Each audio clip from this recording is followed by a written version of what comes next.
Molly DeLuca was playing outside with the family's new rescue dog, House, when it happened. The little girl's terrified cries drew her family out to the yard, where a horrifying scene met them.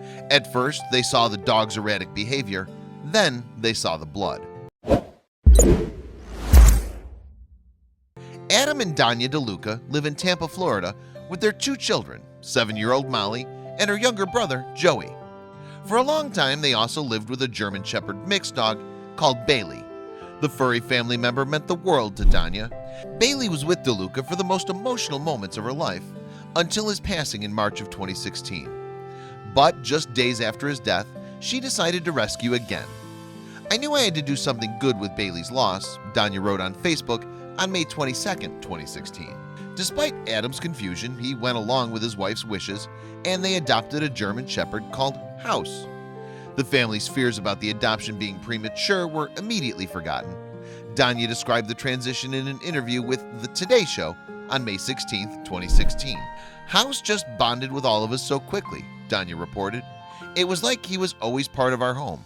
Even the neighbors took to him. It was meant to be.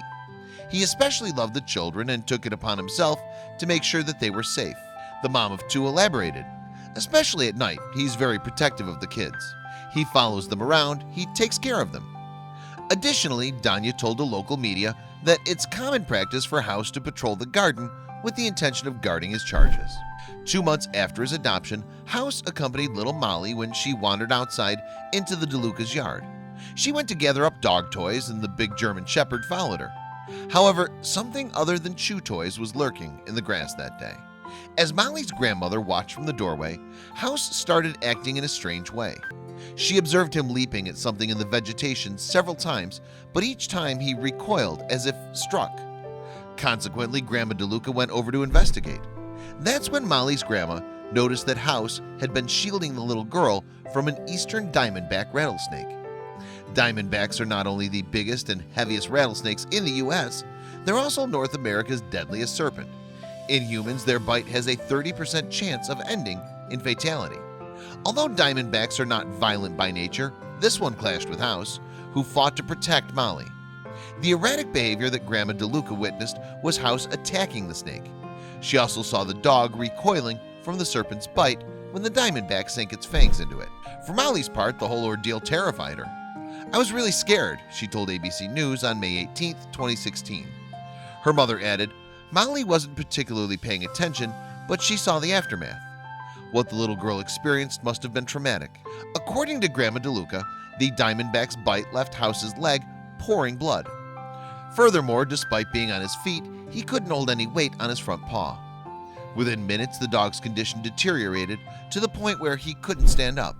Even more worryingly, Molly's grandmother could barely tell if House was breathing, and he was salivating uncontrollably. After making sure Molly was okay, she took House to an emergency veterinary surgery. Luckily, it was close by, and the vet began immediate snakebite treatment on the German Shepherd. Danya joined her daughter and mother at the Tampa Bay Veterinary Clinic, where the vets made a discovery. Usually, if a snake bites a dog, the canine retreats. However, House was fighting for his family, and as Danya put it, he stood his ground. In fact, the diamondback had bitten House 3 times, flooding his system with venom. He'd absorbed so much of it that the veterinarians put him on a drip immediately, delivering the equivalent of 9 anti-venom doses. House also required a blood transfusion as a result of the attack. As House's life hung in the balance, the unavoidable vet bills increased beyond affordability for the DeLucas. But his family couldn't just let him die. With that in mind, they set up a crowdfunding page to help with the medical costs. The public donated far in excess of the DeLucas' $28,000 goal. Their GoFundMe campaign actually reached a whopping $51,000. House fought just as hard for his own life as he did for Molly's, and thanks to the vet's prompt treatment, he was preparing to go home just 7 days later. DeLuca couldn't believe how much House had recovered in such a short time. "I would almost say it seems miraculous based on the turnaround that we had from last week," she told ABC News. "We're just really happy." So how is House these days? Well, on May 15, 2017, DeLuca provided an update in response to his curious fans. "We've gotten a lot of requests for updates, so I wanted to reach out," she wrote. "House is doing very well. He's happy and healthy, with very minimal lasting effects. Now this brave dog is giving back to Heidi's legacy, the local shelter that he came from. The DeLucas are acting as foster parents for dogs in need of a home, and House is helping them. Even after such a traumatic experience, you can't take the hero out of House.